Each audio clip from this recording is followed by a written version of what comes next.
Hi, folks. This is our last week of lecture because our fifth week is going to be so abridged. Um, I'm traveling and my internet is not completely stable, so we're just going to be looking at my screen. You don't have to look at my face this time. And this week we're talking about land, and you're going to be interacting with some really excellent scholars. Robin Wall Kimmerer, which I imagine many of you are somewhat familiar with, and maybe have even read most of or parts of her landmark text, Braiding Sweetgrass, before. I just pulled one chapter from that, but the whole thing is phenomenal. And the chapter that I pulled talks about um, how traveling and relocation has this, and we in this class have also talked about how it has this forced history, right, as a byproduct of colonization and um, inequitable power relations, but it's also a right for individuals of any species to move as they see fit. Another scholar, if you're interested on that and want to think about invasive species, is Kyle Powes White. And yeah, he has a really excellent article on thinking about rethinking this idea of invasive species through an Ojibwe or Anishinaabe lens. If you're interested in that, please email me and I can send you that article. It's a little bit outside of our purview, but um, we are the article that I or the chapter that I assigned for this week from Wall Kimmerer really aligns with that, so I wanted to make note. Um, and then uh, thinking with Dr. Tallbear, who we've looked at before in class. Um, so you have some really strong scholars who are thinking about how do relations, indigenous relations endure, even as people move and their relationship to land might change. And so the kind of basis uniting these is does that, how does that shift when you're in a more urban environment? And I think the piece by Marie Consmo, Erin Marie Consmo, and they're in dialogue with a mentor talking about gathering medicine by the bus stop is really kind of like driving home that idea. So let me just back up one slide if this thing will let me. Um, I might upload.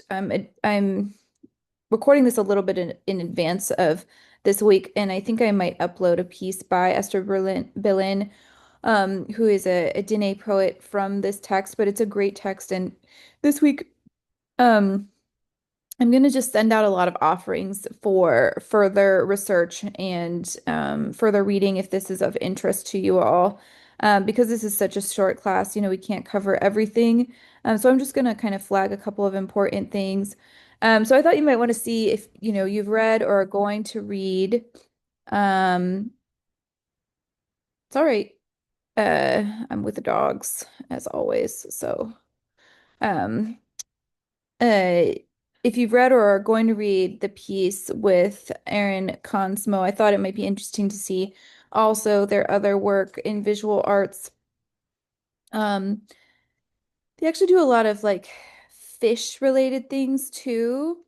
But this piece is specifically, as you can see in the title, linking the experience of colonization and discovery and settlement to environmental extraction, and the way that those consequences of those two um, you know, settler and exteriorly imposed phenomena have affected indigenous bodies and indigenous territory, and particularly perspectives of indigenous women.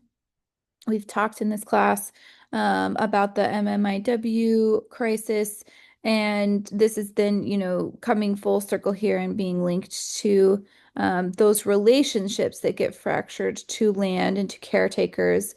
And as we read last week, women are so integral in continuing that community connection as these friendship or Indian centers or other community centers bloom.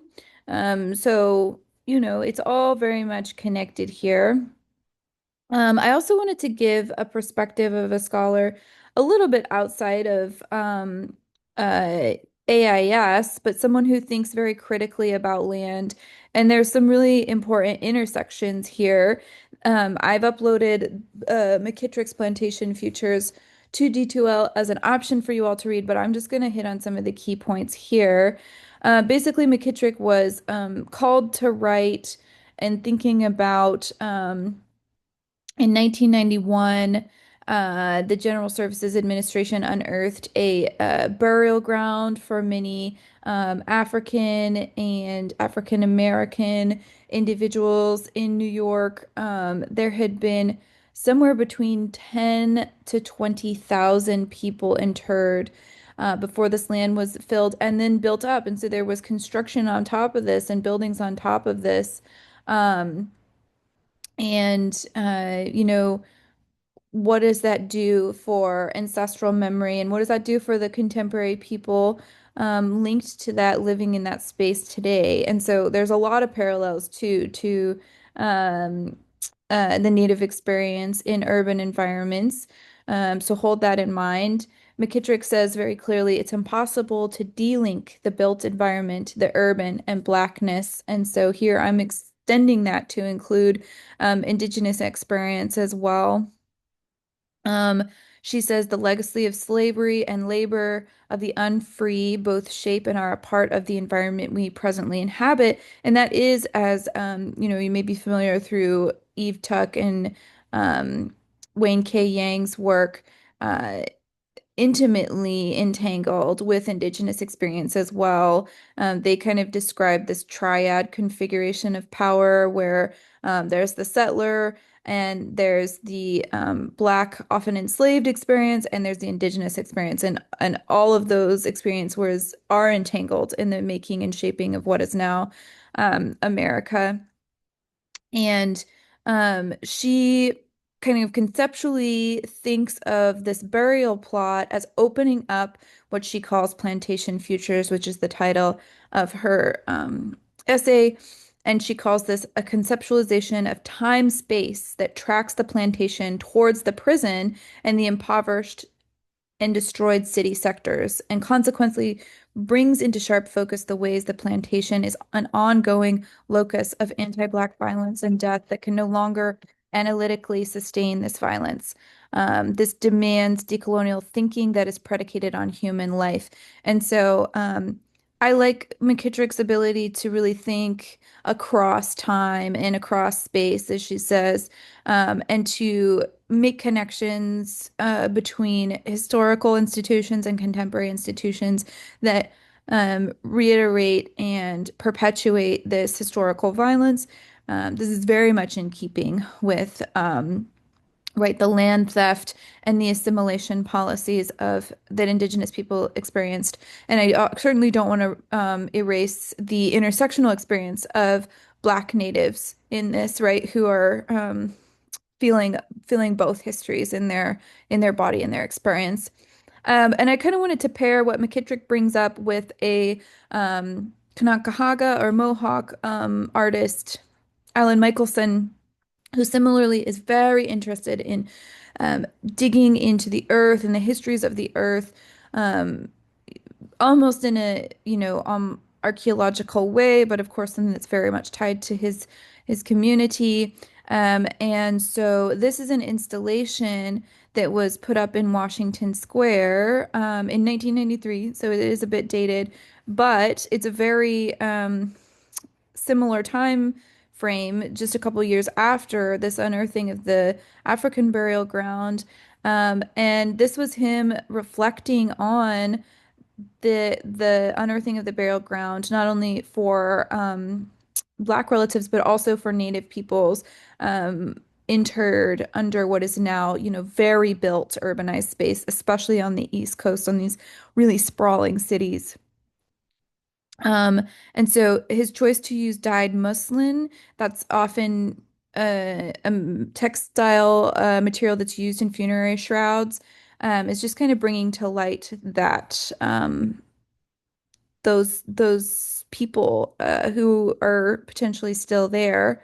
And then he did another visitation of something that has been buried under the built urban environment. But I thought this was unique and very much ties into my research and also what you'll hear from Dr. Tallbear this week about relationality. Sorry if you can hear dogs slurping. Um, Between more than human kin too. So this is um, an installation that Alan Michelson did on what is now, a paved thoroughfare, a walkway, but what was once a pond, and a source of water. And then there are these concrete markers that kind of show the edge of where that pond likely would have been. And he has cast, really important non-human relatives in there. So like this is corn, and then on the side it says spirit.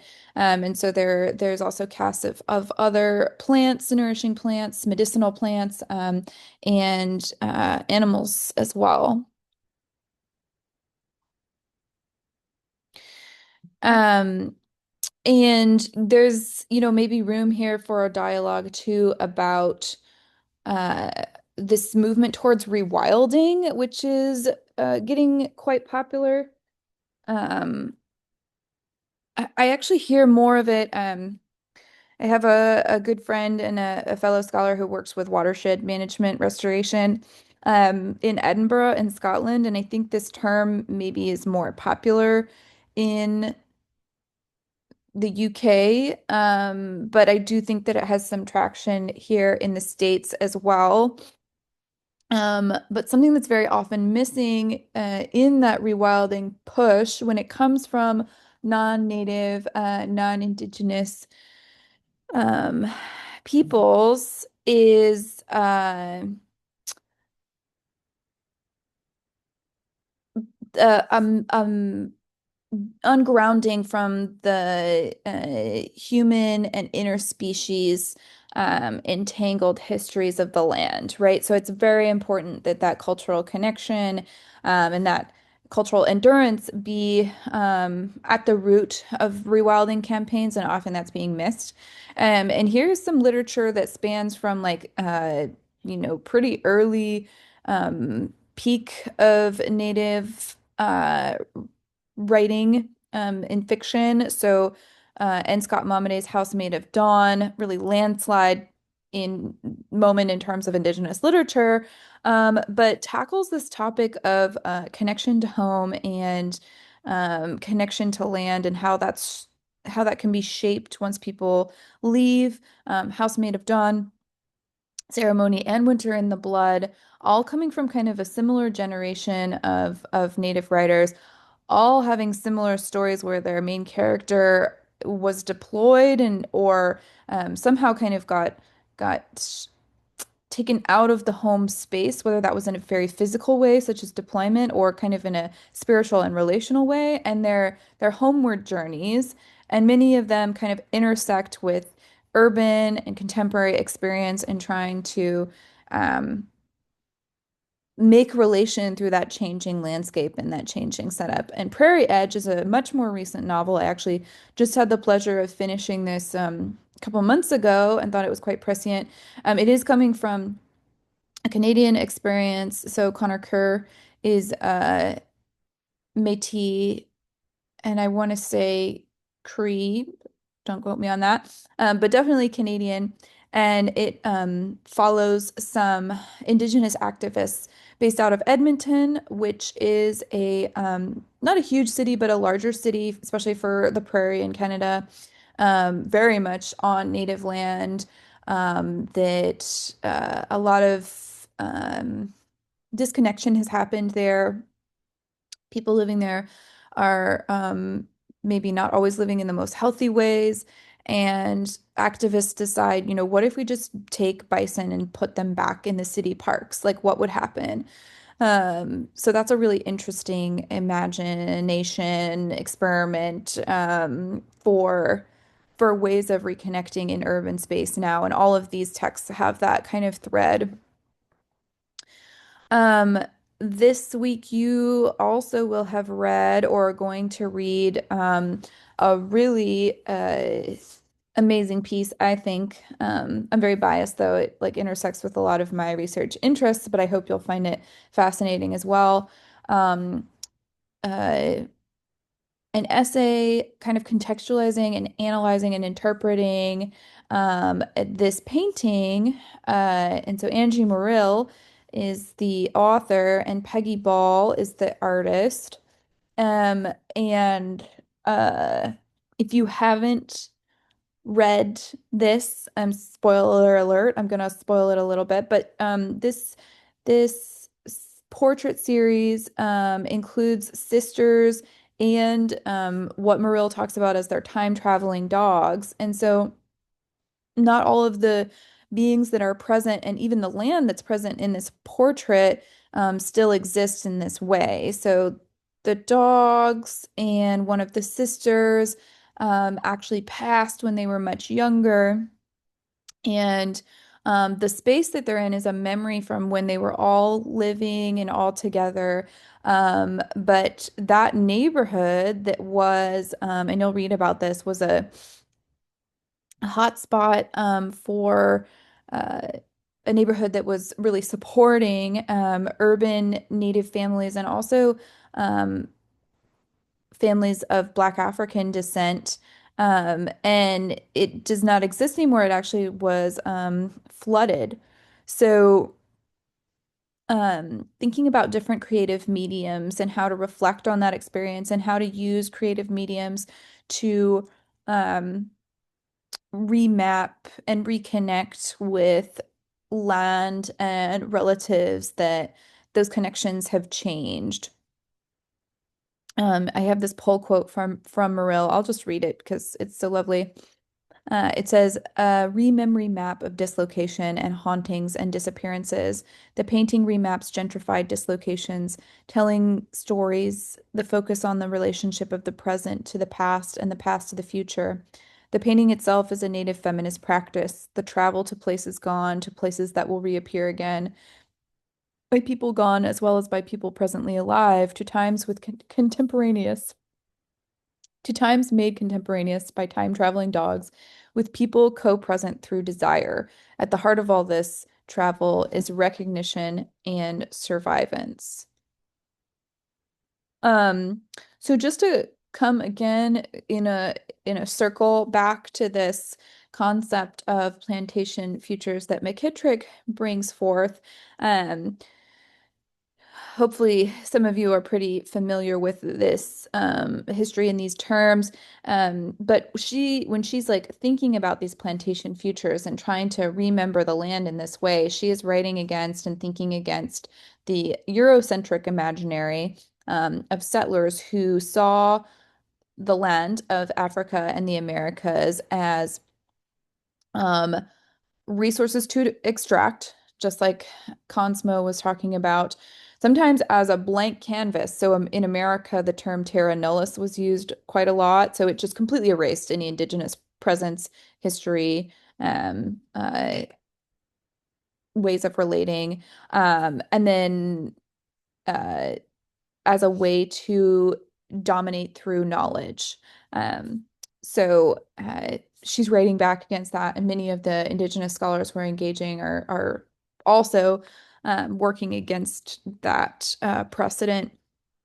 And this concept of a blank space or an uninhabitable space of, let's say, the plantation or the reservation, these places that are narrativized as being doomed and not having a future, then get transcribed into the ghettos of urban space, these neighborhoods that actually are cultural survivance and preservation, but within other narratives, they get demonized in particular ways.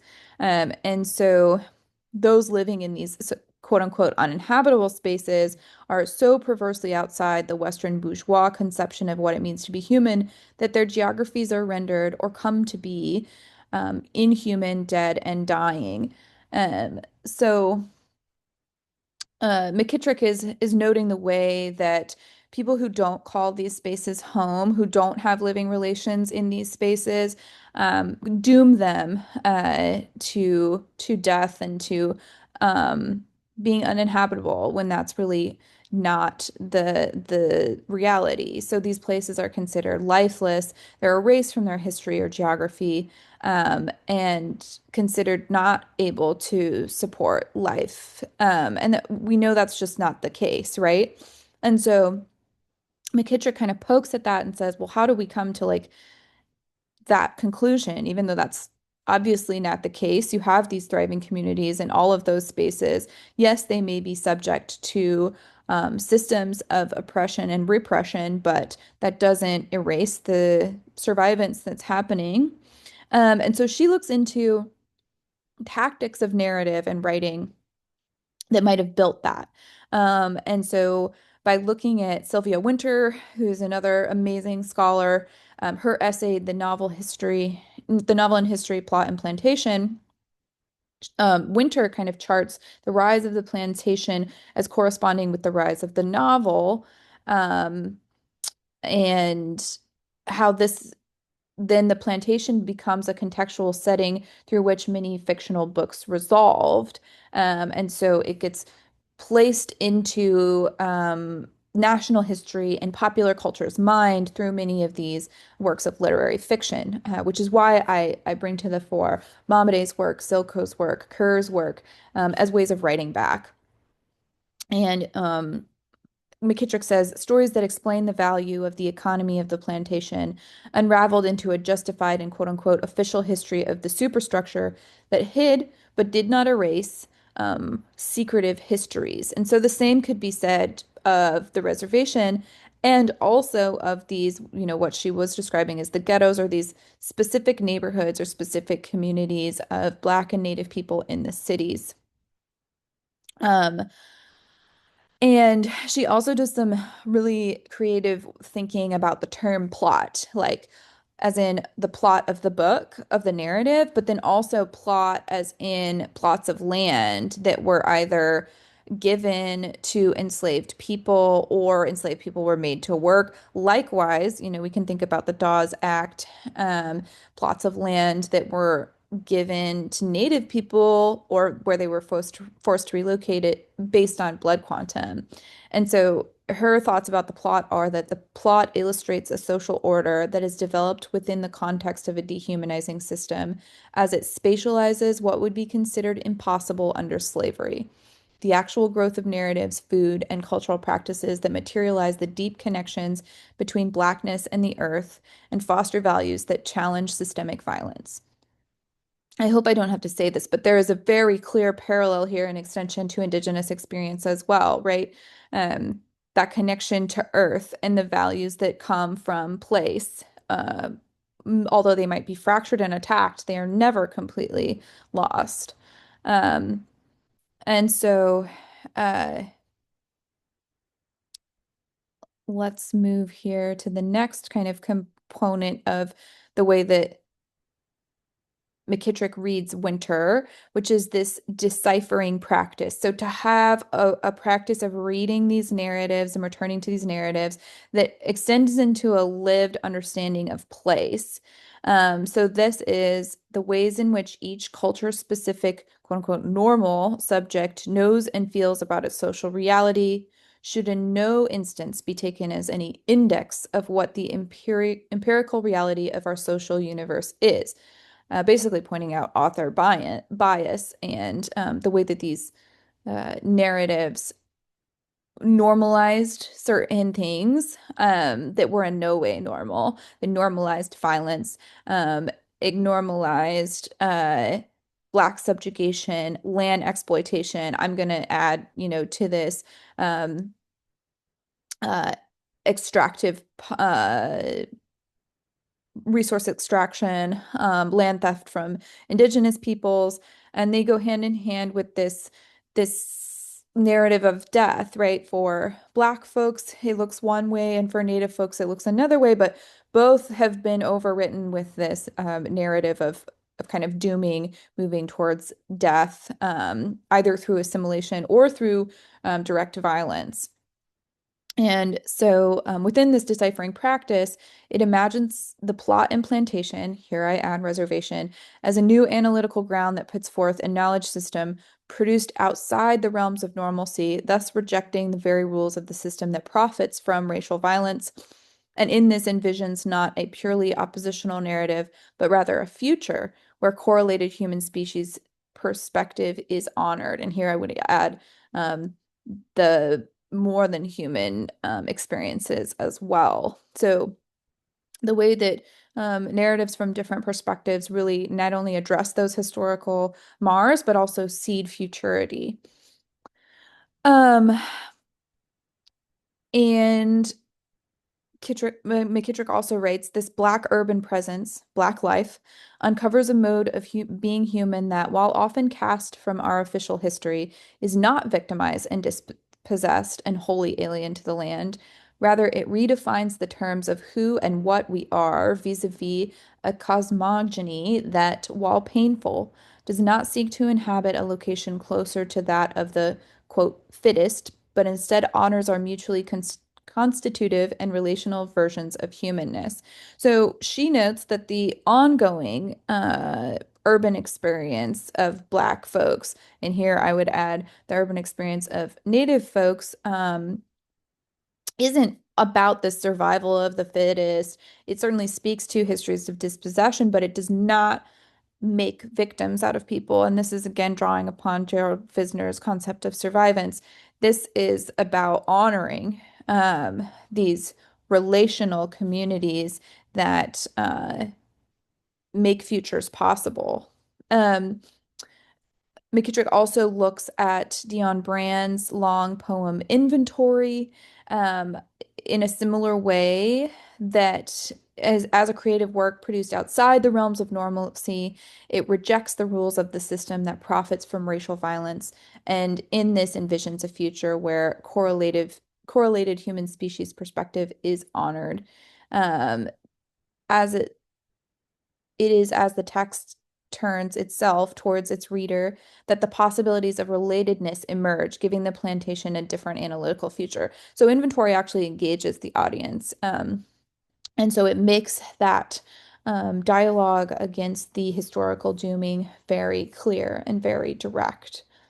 Um, I have another concept here, Kenneth Hewitt's Mortality of Place. But I think I'm actually just going to move us along. I think we've had enough examples from McKittrick, and hopefully, if you're interested in reading more, you'll just read that article.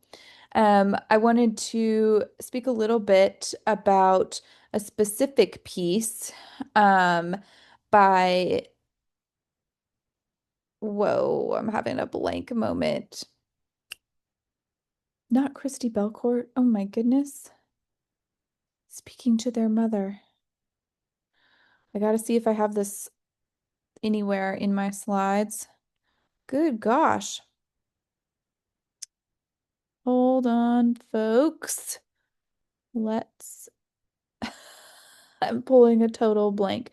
So here's what I'm gonna do is,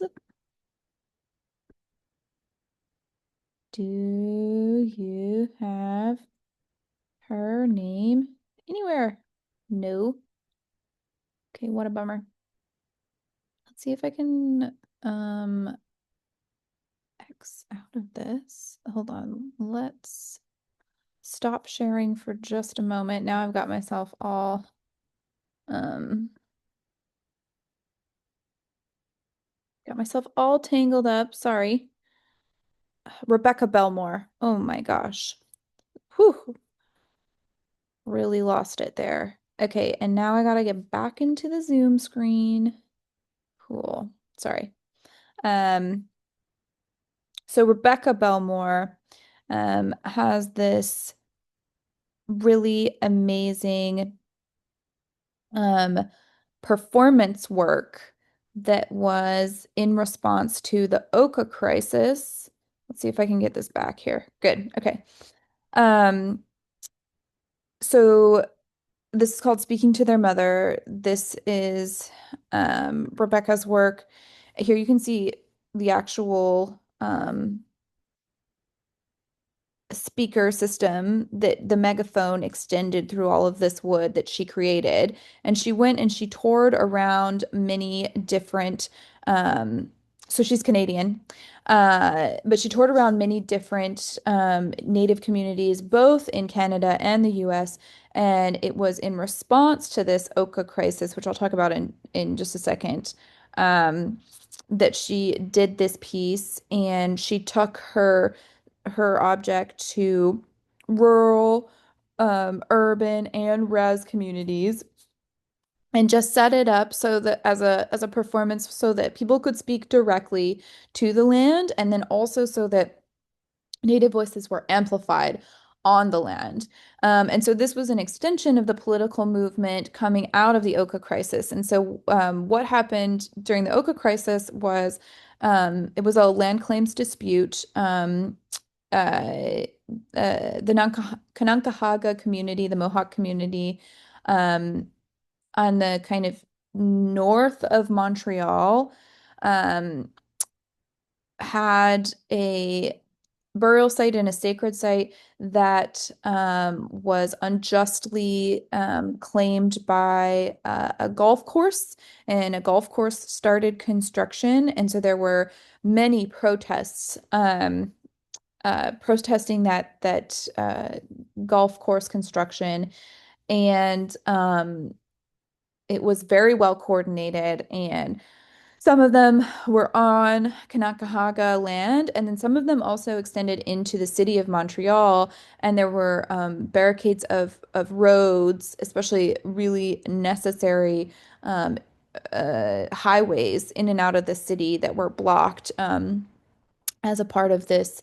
uh, protest, and this is more of um, Belmore's performance here, some examples. And I also wanted to show this really excellent piece of Native cinema by Tracy Deer that is the story of a young person whose community is a part of the Kanankahaga people who were protesting during the Oka crisis. So if you want to learn more about that, is a great resource. And another artist who works with land and the shifting policies of land is Amelia Winger Bearskin. Um, and so she did this project in um, conjunction with the U.S. Department of Arts and Culture, and then that kind of extended into connections with um, like national parks. And so these were kind of little like helpful blurbs about um, acknowledging uh, presence on native lands. Um, and then that kind of extended into another project that she did documenting native lands and especially park spaces, but with these kind of really interesting distorted overlays. And Amelia Winger Bearskin is actually very, her research is very much embedded in the digital space. And so she was thinking about connections between these literal land-based knowledge, kind of in the same realm of Chadwick Allen, we talked about in the first lecture, land as knowledge, and then connecting to that to these very diffuse, not so land-based in how we access them, kind of like cloud databases. Um, and so she's thinking about, how our digital ways of storing knowledge have some resonance with traditional ways of storing knowledge. I just think that's very interesting.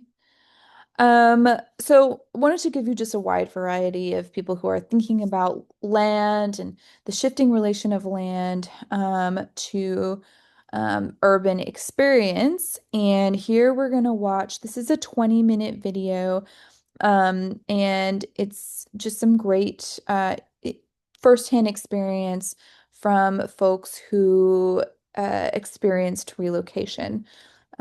So here we go.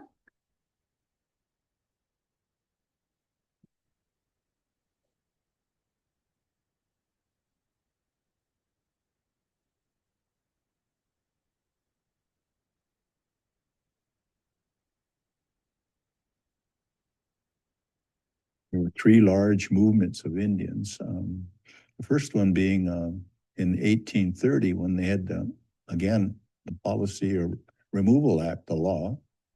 The government passed the law, and they moved all the Indians east of the Mississippi to the west. And that was all kinds of upheavals. And that's when the Indian Territory was formed. And the idea of the government then was to put all the Indians in that particular territory. And that went sort of well up until the point when they ran onto the Indians up in the northern plains, and there was a different story up there. You know, they couldn't get them to move. So that was a change in that policy. But that was the first big movement of Indians en masse. They moved them sometimes by gunpoint, and other times with the army, you know, with army escorts, of course. That's how all the southern Indians, southeastern Indians got to be Oklahomans, you know. So they carried a whole new different experience into Oklahoma. Then the second one was the Second World War, when a lot of American Indians went into the army, both men and women. Probably about 40,000 soldiers, you know, were American Indians in the Second World War, and they located them, or they situated them right with the regular troops. They didn't segregate them, so they fought right alongside with the white soldiers in all the battles. And then during the war, also, they had on the West Coast, they had a lot of, and in different parts of the country, they had war industries going on and building ships and airplanes and other things. So a lot of Indian women went out to work in the war industries during that period, particularly here on California, in the West Coast, starting down in Los Angeles all the way up to Vancouver, Washington. They had shipbuilding. That caused another big shift, big shift. And it would be kids. I noticed back at the Indian school and on the reservation, they would just disappear, you know, and all of a sudden their parents moved to, you know, someplace out there. And then after the war, they came back. It was interesting because just that little piece of absence changed them to some degree. They weren't this, they had to kind of fit back in again to the society. Very different. Then the third one, of course, was this one, you know, the urban relocation program. So as a little girl, before we relocated, we lived on a ranch on the reservation in a little place called Lenore, Idaho. And I remember as a little girl, you know, playing in the wheat bins, plucking chicken, seeing snake skin on the front of our porch, you know, in the morning. We decided that we will go on relocation. We left about 3 a.m, headed out, and it was in February 1960. Got down to Redding, and it was hot. We'd been wearing sweatshirts, you know, from it was cold. And by the time we got to Mount Shasta, we had shed the sweatshirt, wearing T-shirts, and we saw this big orange, didn't know what it was. And it was a place where they made real orange juice. We'd never had that before. That was brand new to us. But I remember my dad took me to the bus. I got on the bus. It was a Greyhound bus. And I rode the bus from South Dakota to San Jose. And I remember getting off the bus in San Jose, and I could have kissed the ground. I was so happy to be here.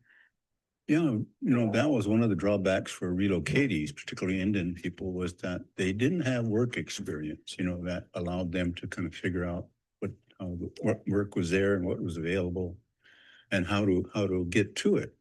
We had never ridden a bus before. So our guidance counselor from the Bureau of Indian Affairs had to teach us how to ride a bus. We didn't know how.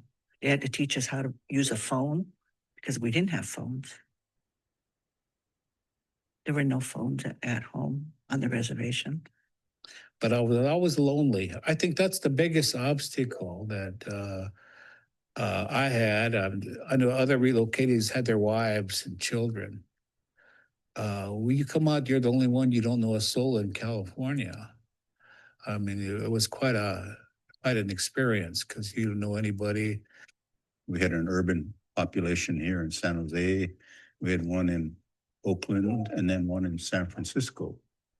So there was, in the Bay Area, there was fairly large amount of Indians that had come in that period in the 60s. And of course, Alcatraz happened then during the 60s. And then, of course, following that, we had Wounded Knee. So Indians sort of got on the screen at that particular period. Individually, it was a big change for, I think, in terms of trying to, as you seen yourself as an Indian, because most of the previous ways we were seen was not that good. We didn't have much attention, and we were sort of seen as much of the, I think, the myth or the things go about Indians, and thus we never seen ourselves really much as that as a particular ethnicity. One thing you lose, obviously, is you lose your own culture in fitting in, because 70, 80% of the day, 90% of the day, you're out amongst other people, whatever aspects work. And that changes person. And there was a lot of, different color people. There was Blacks, there was Mexicans, there was myself or our family. And I knew I was Indian. And my parents, my stepdad was very friendly, and we got to know a lot of other Indian families in the area that may have come out from our same reservation, or they came out from Oklahoma, from the Choctaw tribe. But I remember going to a lot of different, events as a child at the San Francisco Indian Center. We went to Halloween parties, little gatherings and things like that. With the Asians, once they found out that we were Native American, then they accepted us real easy and said that some of their ways are like ours. And with the Mexicans, they'd say, well, you're like our brother, you're like our sister. But we knew we were just different. I didn't quite know. I knew Indian, but I didn't know quite what that meant yet, other than from the history books that were taught in fourth grade, third, fourth, fifth grade. So I started learning a little bit about that. So at that when I was 10 and under, I had no clue what Indian meant, As I got older, as a teenager, I kind of would flow into the culture of more Hispanic. I'm also half and half. So kind of went with that flow. So in our neighborhood, I lived at King and Story. There was only maybe the blacksmiths. They were the only other family that I knew of. Mm-hmm. Yeah, and I met them at the Indian Center. So that's as much as I knew. A lot of the language my grandma spoke with my mom. Only spoke it basically when me and my brother were doing bad things or whatever out of line. And so they'd speak it and we look at each other, well, we're in trouble. What are they saying? My grandma and my mom would speak in Indian. Mm-hmm. And so after that's where it was lost. She didn't have no one to speak to anyway. I identify with who I am. I can't be anything else of who I am. And, I've always been an Indian. And that's one of the problems, to me, where they've become issues and things in California. They find out who I'm an Indian, and it starts out being okay, and all of a sudden they have all these jokes, and they can get pretty hard sometimes. And you had to overcome a lot of that, like woo and stuff like that. Hey, Chief, So I got used to people calling me Chief. And I said, well, don't ever call me late for lunch, but so I kind of laughed at our role. To be accepted, you got to go through a lot of things, especially if we're a minority within a minority. And when they moved the Indians to the cities, he said they thought that they would lose their Indianness. He said, and it worked just the opposite. Once they came to the cities, they became more Indian, much more aware of their Indianness. And so it just reversed on the idea of them losing their identity. One of the policies of the Bureau at the time was not to, when you knew that there was someone here from your tribe that was in the city, but they wouldn't reveal their address to you. They didn't want you to get in touch with them. For what reasons, I don't know, but that was one of the things. So But in the cities, what kind of the informal places that opened up and was a center of information was the bars. There was a couple of Indian bars. And there's one that still exists right up here on San Fernando Street. That was sort of a collect point for Indians. If you went there and talked to somebody, you could find out who was here and who wasn't here and going on.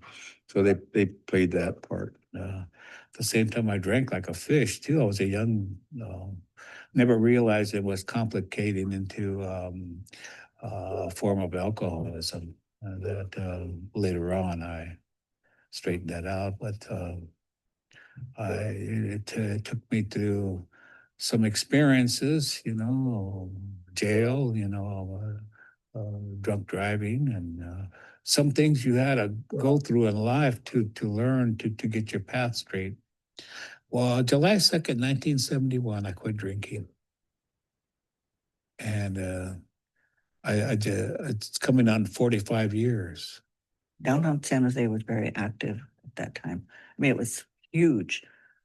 Active people in the streets. It was a regular downtown city. That's where we met fellow Native Americans. We went to the bars, yeah, but we didn't go and get drunk every time. It was our way of socializing. So we would go and listen to music, and the guys would play pool. And then at that time, they had Western bars where they had Western bands. So everyone would go to the Western bands and just dance and, have a good time. So that was our way of that was our families and all our friends. And I've known most of these people the whole time I've been here, the entire time. So a bunch of them got together and started golfing. And I hadn't paid attention to this until Brian, our son, mentioned to me. He says, Mom, I learned a lot more about Indians than I think if I'd been at home. What are you talking about? He says, well, when the Indian golfers would come over to the house and I'd fix dinner or lunch, whatever for them, they'd start talking. And he said the Sioux would talk about what they did. He said the Choctaws would talk, and Paiutes, and everybody would talk about back home. And he said, I learned more about different tribes. We have some people from Alaska. We all learned, or he did. I'm sorry, he did. Well, we did too. And he said, everybody shares their stories and there's always laughing going on. And he said, it was great. He said, I like that. And they said some of these guys, they ended up being like an uncle. I never knew that there were California Indians. I always figured I heard of the Pawnee and the Navajo and the Apache, but I never knew that there was all these tribes like the Miwok and all the Costanoan. I never knew they existed. And they said, "Yeah, we've got to do something, man."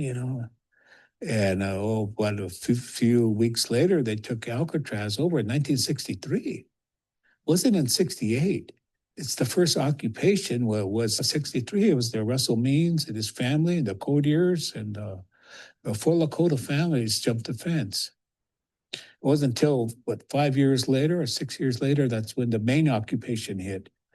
But I remember talking to Russ the following week after they got off the island there. And I said, "Hey, man," I said, "how was it out there?" Because they were on the San Francisco Examiner, and you see the feathers and they were jumping the fence. He said, "Man," he said, those goddamn white boys, they could have that damn place. It's cold out there. We about froze our butts off." He said, "Really?" He said, "Yeah, it was cold."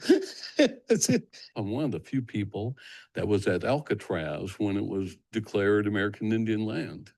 Just by chance, I would be there and be invited to that. So it was sort of 69, I believe, just after I moved to California.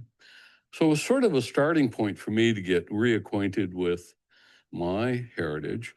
And then after that, I started selling pottery that came from my reservation as a way of getting the word out there. I had a jewelry store in Hayward, and I sold one of the few places you could find beadwork and quill work in the Bay Area, so many years back.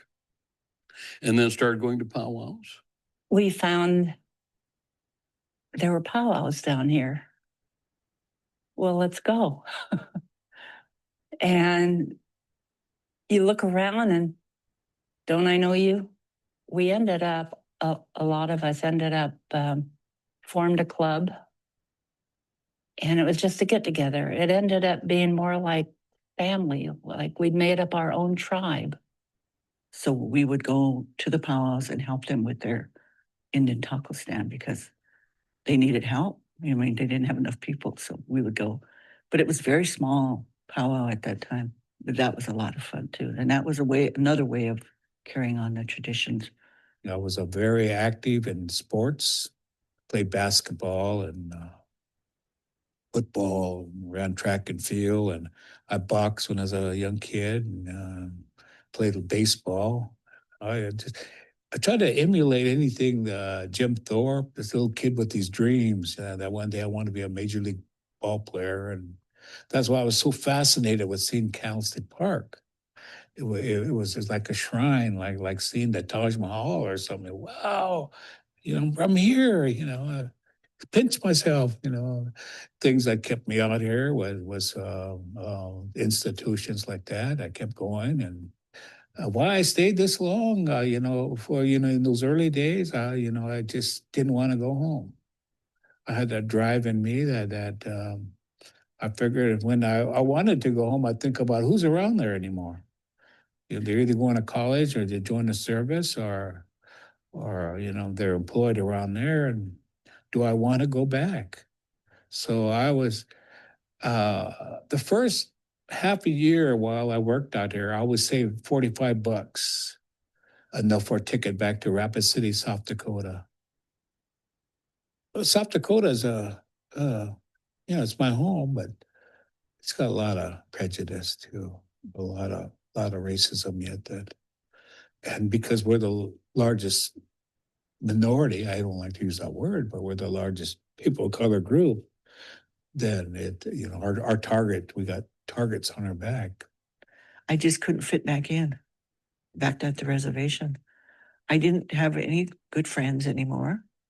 The ones I had were drinking. I mean, they were they were alcoholics. They would borrow money from me so they could drink. And I could tell they were killing themselves but there's nothing to do on the reservation. There's nothing. You can't even go to a movie. There's nothing there. So they all become depressed and they drink, and now they're doing drugs. Everyone's into drugs. But I just didn't feel good there. Then after hanging out in California, I was getting more open-minded, changing my views about my worldview, about theology and about churches and about rights of the human being. And it kind of, a different understanding, I guess. And this is all would never happen. It wouldn't come to about relocation when that happened. I would be probably stuck in South Dakota doing church somewhere. We've all become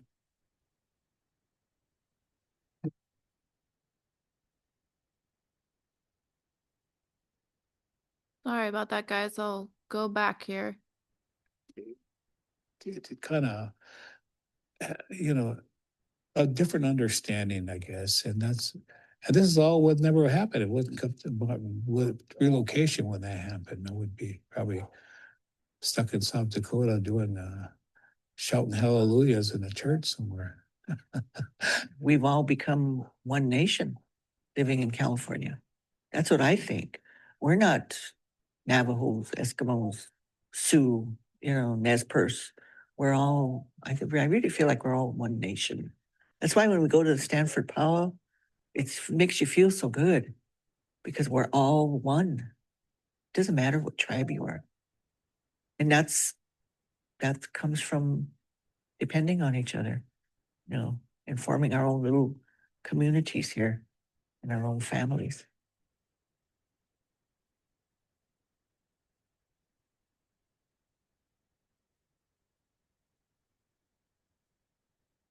All right, folks. So that is it for this week, and this will be the final lecture. I'm not going to do one for next week because it's so short So I want y'all to have time, just do the two readings. They're much more focused on contemporary activism and experiences in the urban space. One's about COVID and one's about No Dapple. Um, and I think it's really important, the video we just watched, hearing directly from these folks. But, just keep in mind, people have their own thoughts about their experiences. And this is a little bit of an older video, and that experience was a long time ago. So I know there were some things said that, maybe we wouldn't say them the same way now, but I think the sentiment is still pretty important. Like always, just email me if you have any questions or concerns. Sorry, my dogs were hollering at one point. Hopefully, you were still able to hear all that. All right. Have a good one. I'm gonna stop this now.